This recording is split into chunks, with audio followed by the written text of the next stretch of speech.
this video was extremely hard to make.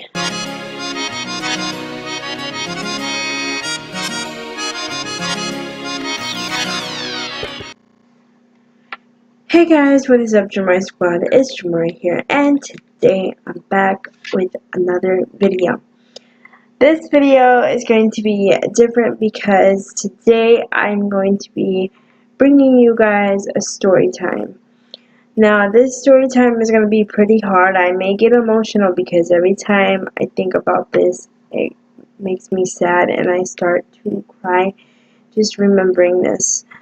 So, this story time, I wanted to talk about it on my channel, but like I said, it's very emotional for me and very hard for me to look back on pictures and remember this, remember the time of this occurrence.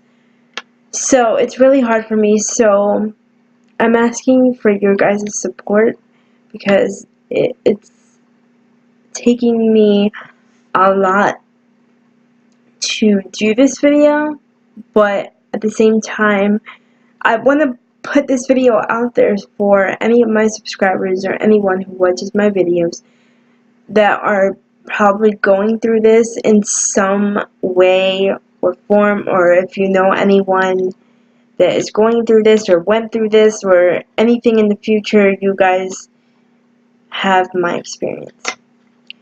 So today's video is going to be about the time, or I don't even know what to call this, about how I feel that I was discriminated for me being in a wheelchair for my cerebral palsy, which is what I have. Cerebral palsy, it is not contagious or anything.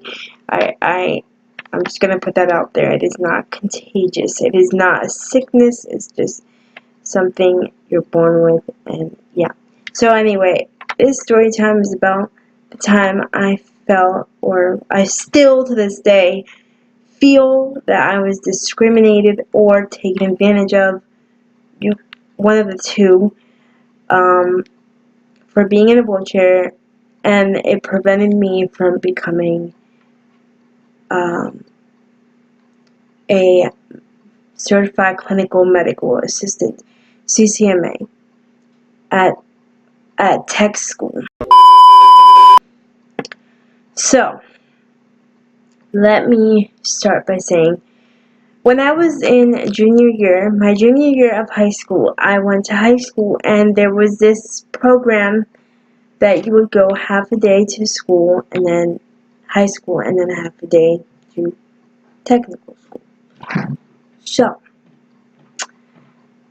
So I went half a day to high school in the morning and then half a day in the afternoon to technical school.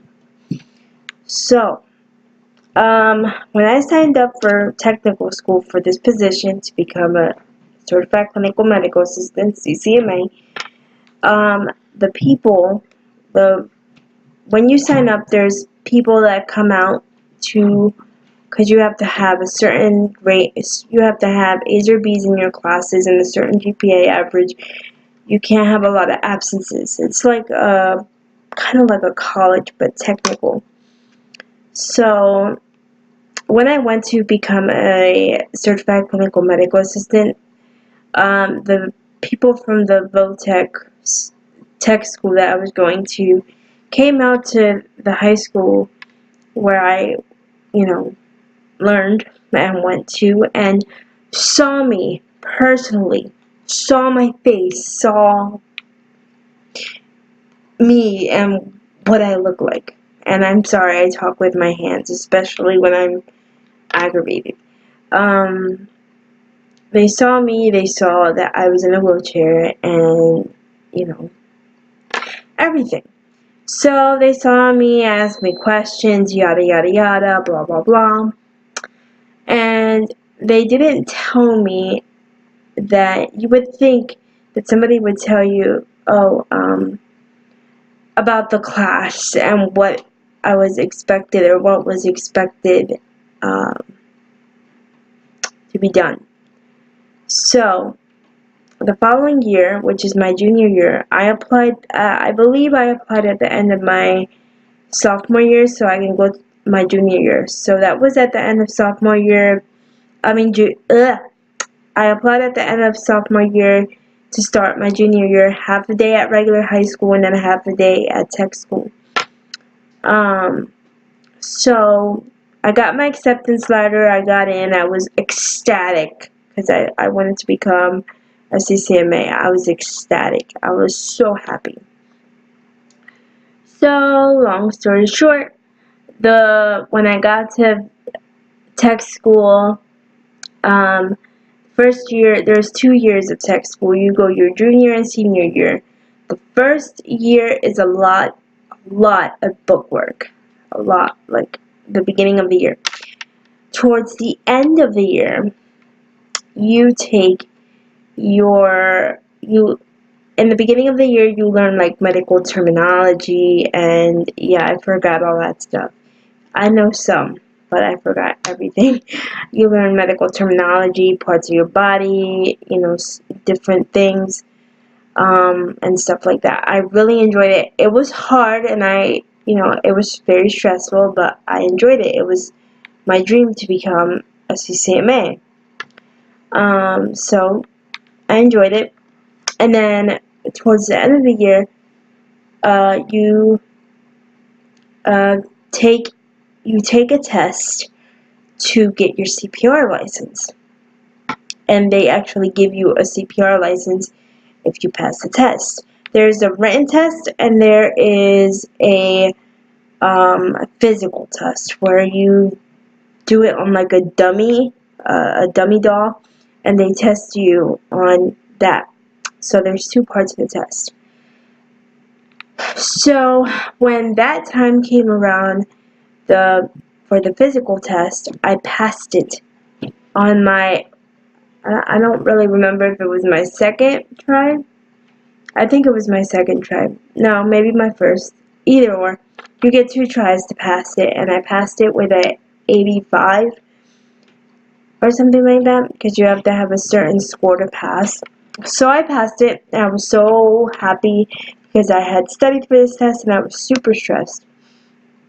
So then I went to so I passed it, and then like a month later, I believe, like in April, I went to a meeting at my high school, and the tech people that I was, my advisors at my tech school came to my high school for my meeting, and so I'm at the meeting, yada yada, they're talking. And then I get told, this is where I feel like I was taken advantage of or discriminated against because of what I'm about to tell you. So I'm at my meeting, and we're talking, yada yada, blah blah blah. And then I get told, so Jamari, as you know, the second year of what you're studying for is a lot of hands-on. I'm like, yes. We've already learned a little bit, like how to take blood pressure. We've already started learning a little bit at the end of the year how to take blood pressure, do CPR compressions and stuff like that. And we were getting ready to take the physical test. So, well, we took the written test. We were practicing to take the physical test. So, I was told by this person, we're going to call him Johnny or John. So John told me, I'm not saying real names, John told me, Jamari, as you know, the second year of this program is a lot of hands-on. I said, okay, yeah. And you took your CPR written test. I said, yes, and I passed it. He said, well, unfortunately, you cannot take the test to get your actual CPR license. We cannot give you your CPR license because you are not able to do the hands-on. You're not able to do any CPR compressions if someone were to need CPR assistance. You're not able to do that because of your limitations and being in a wheelchair and being the fact that, you can only really use one hand. I'm looking at him like, what? Like, hold it right there. Hold up, hold up, hold up. Hold the phone back up the train. Hold up. You're telling me that I went all this way. It is now April. I started this in September. And now you're telling me that I will not be able to get my actual CPR license and I will not be able to graduate with a certification from here because I am in a wheelchair and I can only use one hand. That was exactly what he was telling me. So he said, if you can come back next year. But if you come back next year, you will be doing the same thing you did this year, which is a bunch of bookwork. Guys, I looked at everybody in that room, and even my mother is there. My mom was there sitting next to me. I remember this day like if it was yesterday. My mom was sitting right there. I look at her, and I'm trying so freaking hard to hold my tears back and not break down crying because I wanted to be strong and not be like this little crybaby that cries in front of teachers. But I looked at the man with watery eyes in my eyes and I just said, are you kidding me? Like, okay.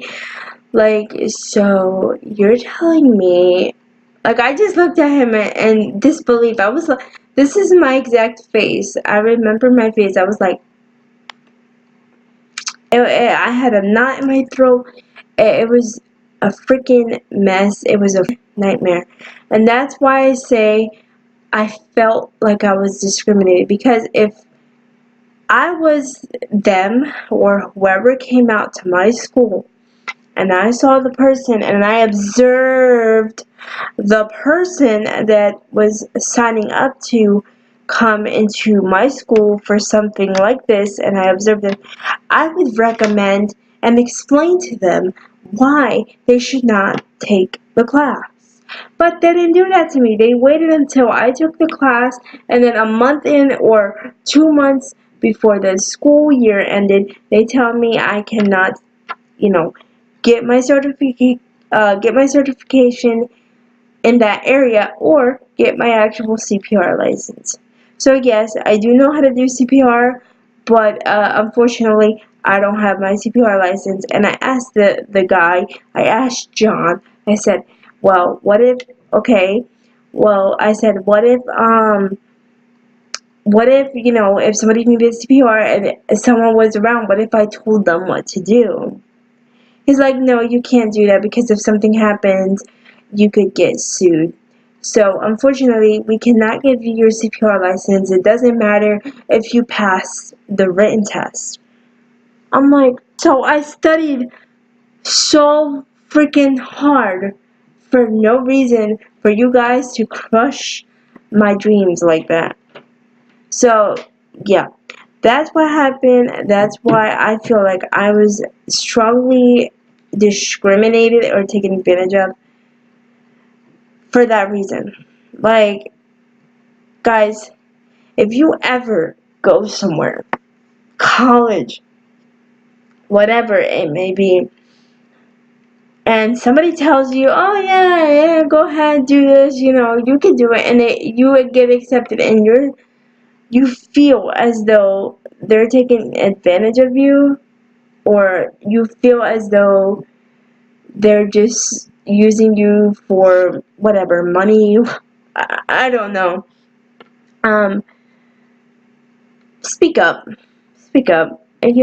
tell them off, because me being a little shy girl in high school, I didn't say much to them, but deep down inside, my heart still hurts and I'm still crushed. And I was just sitting there and I came across a picture that I had to wear, like, I had to wear scrubs to school because we were doing something in scrubs, and I found a picture which I will put on the screen for you guys to see, of me in my scrubs, and I just got to thinking. I said, what would my life be right now? What would I be doing right now if I actually did get my CPR license and got my certification to become a certified clinical medical assistant? What would I be doing right now? What would my life be like if I actually got my certification in this area and I was not being discriminated because of my condition? Like, okay, I would have understood if somebody told me, oh, hey Jamari, you cannot take this class. I recommend that you do not take this class because you being that you're in a wheelchair and you have limitation issues, and being that the class is lots of hands-on, I recommend that you do not take this course.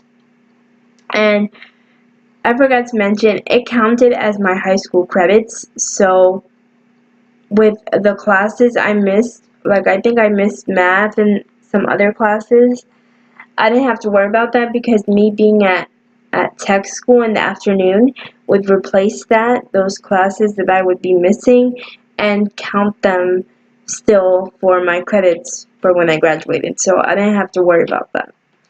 But I would have understood if they told me right from the beginning and right from the get-go, so I didn't waste my time and got my hopes up to becoming something. Maybe the first person in the wheelchair that, who knows, maybe the first person in a wheelchair that became a CCMA. Maybe the first person in a wheelchair to give CPR. You never know. And they just crushed that. And every time I think of that, it just brings tears to my eyes. Because I wonder, like, what would I be doing? Like, how my life would be right now.